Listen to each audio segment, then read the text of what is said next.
देख रहे हैं SRTV न्यूज नेटवर्क और मैं हूं मनीषा श्रीवास आपके साथ। इस वक्त की मुख्य खबरें, खास मुलाकात विशेष मेहमान से। दर्शकों, इस वक्त हमारे समक्ष है द फंक्शन जंक्शन के डायरेक्टर श्री प्रवीण सेठी जैन। सर, हम आपसे ये जानना चाहेंगे कि जो आपका जो पर्टिकुलरली जो हॉल और लॉन जो है, तो किस तरह के फैसिलिटीज एम्यूनिटीज यहाँ पे जो सेलिब्रेट करने आ रहे हैं, फंक्शन करने आते हैं, ऐसे लोगों को आप देते हैं, उस बारे में बताइए। देखिए, मेरा हॉल जो है वो हार्ट ऑफ द सिटी में, वैसे तो मैं एकदम राजभवन के बगल में 7 लाइन्स एरिया ही पड़ता है मेरा। उसके बाद मेरा हॉल जो है वो 8000 स्क्वायर फीट का AC हॉल है, उसका डाइनिंग है 8000 स्क्वायर फीट का। इसके साथ में मैं पूरा सिटिंग अरेंजमेंट जो है 300-400 लोगों का seating arrangement, sofa with cover, chairs with cover, stage का decor, entry gate, carpeting, power lights, music system initial, parking, ample parking है। नियर अबाउट 60 से 70 कारें अंदर खड़ी हो जाती है अपने यहाँ। रूम्स में देता हूँ जो दूल्हा दुल्हन के जो रूम्स है, चेंजिंग रूम जिसको बोलते हैं, 3 रूम्स और देता हूँ जिसमें रात में लोग रुक सकते हैं वहाँ पे। ये पूरी अम्यूनिटीज में देता हूँ, साथ में बहुत मिनिमम चार्जेस में। कैटरिंग मेरा बहुत ये है, मैं ज़्यादातर गवर्नमेंट ऑफिस की कैटरिंग करता हूँ पूरी।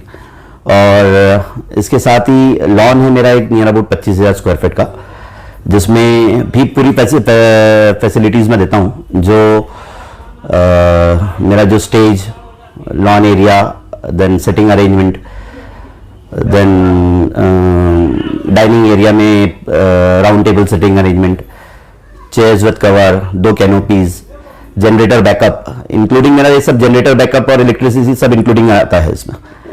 तो ये सब फैसिलिटीज है, सिटी के बीच में बैठा हूँ एकदम सिविल लाइंस में। ये पूरी फैसिलिटीज देता हूँ मैं साथ में। सेठी जी, हम आपसे ये भी जानना चाहेंगे कि जो आप फैसिलिटी जैसे कि आपने अभी जिक्र किया हुआ है, इसके अलावा यहाँ ग्रीनरीज भी काफी मात्रा में है। बिल्कुल बिल्कुल, एकदम लॉन जैसा माहौल है यहाँ पर। देखा कि यहाँ जो लोग सेलिब्रेट करने आते हैं, जैसा भी कोविड प्रोटोकॉल का समय चल रहा है, क्या क्या स्टैंडर्ड आप यहाँ पे मेंटेन करते हैं, उस बारे में बताइए। मेरे यहाँ पे ऑलरेडी हम लोग यहाँ पे बोर्ड लगा के रखे हुए हैं कि आपको कंपलसरी मास्क के बिना अंदर अलाउ नहीं करते हैं हम लोग। कंपलसरी मास्क है। उसके बाद में सोशल डिस्टेंसिंग का थोड़ा फॉलोअप हम लोग लेते हैं कि सोशल डिस्टेंसिंग रहे। उसके बाद में सैनिटाइजर वगैरह में बाहर रखता हूँ। मेरे यहाँ के जितने वेटर्स है, स्टाफ है, विदाउट कैप, विदाउट मास्क कोई रहता नहीं है यहाँ पे। ये सब फैसिलिटीज हम लोग अपने तरफ से देते हैं। बाकी लोगों को भी जागरूकता के लिए हम लोग ये बोलते हैं कि भैया आप लोग मास्क लगा के रहें। मैं मास्क साथ में रखता ही हूँ यहाँ पे। कोई जैसे नहीं आता है गेस्ट मास्क लेकर या कुछ भी, तो हम लोग प्रोवाइड कर देते हैं कि आप मास्क लगा के रहें। ये सब मैं ऑलरेडी वैसे पहले से ही करते आ रहा हूँ, आगे भी यही करूंगा मैं। जितना मेरे तरफ से कोशिश होगा वो सब मैं पूरी जितनी गाइडलाइंस है गवर्नमेंट की वो पूरी फॉलोअप करूंगा मैं। जब बात की जाए कि यहाँ पे काम करने वाले जो आपके वर्कर्स हैं, उनकी मेडिकल रिपोर्ट की, तो सडनली हेल्थ डिपार्टमेंट वाले आके चेक करते कि एक्चुअली उनकी मेडिकल रिपोर्ट फीडबैक बराबर है कि नहीं, तो आप इसे किस तरह से सुनिश्चित करते हैं, उस बारे में बताइए। मेरे पास में सबके वैक्सीनेटेड डबल डोज वाले वैक्सीनेशन के सर्टिफिकेट्स हैं जो ऑलरेडी सबके मोबाइल में है ही हमारे पास में।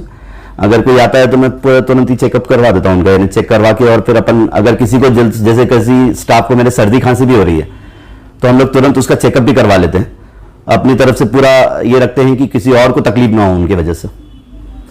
आज देखा कि नागपुर जैसे शहर में काफी हॉल्स है, लॉन्स है, उसके कंपेरेटिव में देखा गया है कि आप किस तरह का डिस्काउंट देते हो या किस तरह की फैसिलिटीज प्रोवाइड करते हो, उस बारे में बताइए। देखिए, जब मैं ऑलरेडी जो गरीब तबके के लोग हैं जिनके पास उतनी सुविधाएं नहीं होती हैं, उनके लिए मैं बहुत रिजनेबल रेट में काम कर देता हूँ। रिजनेबल यानी जैसे उनके पास फैसिलिटी भी नहीं, उसके हिसाब से काम कर देता हूँ मैं। यानी मैं रेट्स उनके लिए ऐसे नहीं रखता हूँ कि मेरा जो रेट है उसमें ही आपको काम करना है। बहुत बार तो मैं 50% डिस्काउंट में भी काम कर देता हूँ जिनके पास मेरे को समझ में आता है कि हाँ फैसिलिटी नहीं है और इनके पास ये नहीं है। ठीक है, अगर कुछ डेट्स अगर मैच नहीं हो रही तो आगे पीछे करने बोलता हूँ, लेकिन जितना मेरे तरफ से हो सकता है उतना तो करके देता हूँ मैं। उसके बाद में अभी जैसे कोविड में मैंने रोज 1000 लोगों का यहाँ से खाना भिजवाया फ्री ऑफ कॉस्ट। पहले वाले सिनेरियो में यहाँ से लेकर जो जामठा में जो ये लगा था अपना, जहाँ से लोगों को हाँ शिविर लगा था, वहां पे मैंने 1000 लोगों का, भरने साहब जो थे और कलेक्टर साहब जो थे अपने पुराने, उनके अंडर में 1000 लोगों का रोज का खाना भिजवाया हूँ यहाँ से। उसके बाद में अभी जो सेकंड कोविड लगा था उसमें भी 300-350 लोगों का रोज का खाना यहाँ से भिजवाया हूँ मैंने, और ये सब फ्री ऑफ कॉस्ट किया है। अभी भी जैसे गवर्नमेंट ऑफिस के, बहुत से गवर्नमेंट ऑफिस के जो काम होते हैं जिनको लगता है कि हमको फ्री ऑफ कॉस्ट करना चाहिए, मैं अलाउ कर देता हूं उनको फ्री ऑफ कॉस्ट। मैं बहुत बार खाली बिजली के चार्जेस और उस पर भी काम कर देता हूं उनके लिए। लेकिन लगना चाहिए कि हाँ जेन्युइन है और सही में जरूरतमंद है, तो उसके लिए करते हैं, पर कोई दिक्कत नहीं आती उसमें। द फंक्शन जंक्शन के जो डायरेक्टर है आप सेठी जी, आपको अपना विदर्भ और इंटर स्टेट के जो दर्शक आपको लाइव देख रहे हैं जी, हमारे दर्शकों को, वहाँ के दर्शकों को आप ये भी बताइए, यदि उन्हें किसी प्रकार का मैरिज सेरेमनी है या और भी जो फंक्शंस होते हैं उनको बुक करना है, तो पर्टिकुलर उन्होंने कहाँ पर कांटेक्ट स्थापित करना चाहिए, उस बारे में बताइए। कहाँ लोकेशन है आपका? लोकेशन तो मेरा ओल्ड काटोल नाका चौक बोलते हैं, ये विद्युत भवन या राजभवन के बगल में, बिल्कुल सिविल लाइंस में पड़ता है नागपुर शहर में। और काटोल से आने वालों के लिए, कलमेश्वर से आने वालों के लिए, इधर कोराड़ी से आने वालों के लिए बिल्कुल हार्ट ऑफ द सिटी है, सेंटर में पड़ता है एकदम। उसके बाद में यहां से लेकर हर जगह के लिए नागपुर शहर में या बाहर भी जाने के लिए, यहाँ पास में बस स्टैंड है या ऑटो रिक्शा वगैरह सब एकदम नियर बाय स्टेशन है, यहाँ पे सब रेलवे स्टेशन पास में, तो पूरी फैसिलिटीज यहीं से हो जाती है अवेलेबल। अब जैसे कि माहौल है कि ओमिक्रॉन वायरस काफी एक्टिव है, लोगों में एक दहशत का वातावरण है, ऐसे में लोग फंक्शन सेलिब्रेट करना चाहते हैं, तो उनके मन में भी थोड़ी बहुत आशंका है। तो आप हमारे दर्शकों को ये बताइए कि किस तरह के आप यहाँ पर कोविड रिलेटेड जो प्रोटोकॉल है उसको फॉलो कर रहे हैं, और आपका क्या मैसेज होगा जो लोग यहाँ पे बुक करवाते हैं अपने फंक्शंस? देखिए, मैंने पिछला जो पहला कोविड सिनेरियो आया था जिसमें पूरा साल भर ही बंद था उस समय, तो मार्च 22 से लेकर 2019 मार्च 22 तारीख से, उसके बाद से मेरे पास में नियर अबाउट जो भी बुकिंग्स थी मैंने सबके रिफंड किए हैं पैसे, एक एक को बुला के। ठीक है 2-4 दिन आगे पीछे हुआ होगा, लेकिन मेरे ख्याल से मेरे को आज तक कोई किसी ने ये नहीं बोला है कि मेरे पैसे नहीं रिफंड हुए। मैंने सबको पहले से ये बोल के रखा है, और अभी भी मैं जो बुकिंग लेता हूं उसमें सबको यही बोलता हूं कि अगर आपकी बुकिंग इन एनी केस, अगर कोविड की वजह से या कोई बीमारी की वजह से या कोई भी केस में अगर कैंसिल होती है, तो मैं उसके रिफंड दे देता हूं पूरे पैसे, 1 रुपया नहीं काटता हूं। जितना पैसा वो डिपॉजिट करते हैं उतना मैं रिफंड कर देता हूं। मेरे यहाँ बाकी भी, जैसे अगर आप देखेंगे कि बाकी लॉन्स वाले ने मैक्सिमम लोगों ने मेरे ख्याल से पैसे वापस किए हैं, कोई ऐसा है होगा नहीं कि जिनने पैसे वापस नहीं किए।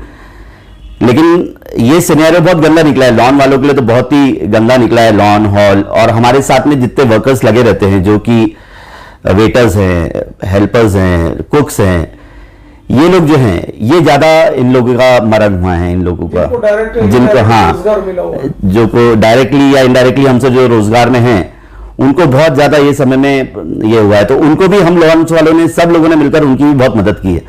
यानी मैं किसी लॉन वाले का पर्टिकुलर नाम नहीं लूंगा कि जिसने मदद नहीं किया हो, लेकिन मैक्सिमम मैंने देखा हूं, मैं हम लोगों की जितनी भी मीटिंग्स होती है, सब लोगों ने सबसे ज्यादा मदद, जितने भी हमारा स्टाफ है, लोग हैं, सबको मदद किया। मैंने भी 2 साल तक मेरा स्टाफ छोड़ा नहीं है, भले मेरे पास काम नहीं था, कुछ भी नहीं था, लेकिन स्टाफ मैंने पूरा रखा है और उनसे पूरा काम जो हो सकता था उस समय, जिनने किया नहीं किया, पेमेंट्स मैंने सबकी पूरी किया हूं। वैसे ही सब लॉन वालों ने भी किया है। तो हम लोग यही लॉन वाले और हॉल वालों का, जबकि सबसे ज्यादा मरण ही इसको सिनेरियो में लॉन वालों का और होटल्स वालों, इंडस्ट्री वालों का ही हुआ है देखा जाए तो। आज भी अभी भी अभी जो गवर्नमेंट ने जो लगाई है रिस्ट्रिक्शंस, वो 9 बजे तक का अभी लगा के रखे हैं जो कि मैंने सुना है कि 12 बजे तक कर दिए, लेकिन उसके बाद में भी तकलीफ लॉन वालों को ही होने वाली है, क्योंकि जितने फंक्शंस ऑलरेडी लोगों ने बुक करके रखे हैं, आगे चल के जो भी फंक्शंस होने वाले हैं, या ये महीने में या अगले महीने में, उसमें लोगों ने अब ये लगाया था कि लोगों की आप 400, 500, 800, 1000 लोगों के फंक्शंस कर सकेंगे। अब वो रिस्ट्रिक्शंस आने की वजह से लोगों ने पत्रिकाएं अपनी बांट दी है, लोगों ने अपना मन बना लिया है। तो अब लोगों के फोन आते हैं वापस कि अब इसको कैसे करेंगे सर, इसका क्या होगा। अब जैसे कल ही मेरे यहाँ जो फंक्शन था, कल का शाम का फंक्शन था, 400 लोगों का प्रोग्राम था, उनको मैंने 9 बजे तक रिस्ट्रिक्ट करके खत्म करवाया। अब 6 से 9 में कोई प्रोग्राम जनरली होते नहीं है, लेकिन ठीक है, लोगों को भी समझ में आया, लोगों ने किया है, लेकिन तकलीफ बहुत ज्यादा हो जाती है लॉन वालों को, हॉल वालों को, इन लोगों को बहुत ज्यादा तकलीफ हो जाती है। एक संचालक के रूप में आप स्थानीय प्रशासन से आपकी क्या मांग है, क्या डिमांड है?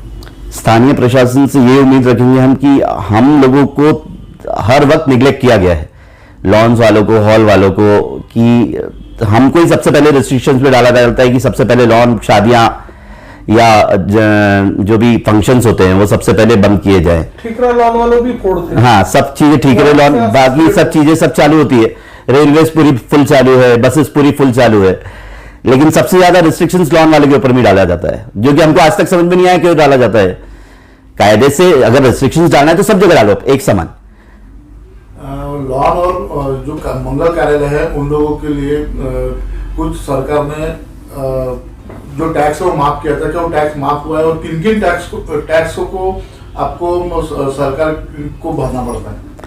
टैक्सेस तो आज तक की कोई माफ नहीं हुए हैं मेरे हिसाब से। तो कोई भी लोन वाला आपको बोलेगा नहीं कि कोई टैक्सेस माफ हुआ हो, या मेरा ये रेंटल पार्ट है, मैं रेंटल के लिए अभी झगड़ रहा हूं कि भैया रेंटल जो 2 साल का सिनेरियो गया है जिसमें हम नहीं भर सकते हैं, उसको आप थोड़ा सा ये करें। अच्छा, आपका व्यवसाय पर मुश्किल के दौर से गुजरा, बहुत ज्यादा मुश्किल से दौर से है। और हमारा ही नहीं, जो बेचारे जो बच्चे जो नए नए कैटरिंग वाले जो अभी आए हैं, जो नए नए होटल इंडस्ट्री में उतरे हैं, जो उन लोगों ने 2 साल पहले कुछ नए नए लोगों ने पैसे लगाए थे, जो लॉकडाउन में मर चुके हैं बेचारे बुरी तरह, उनकी हालत तो बहुत ही ज्यादा खराब है।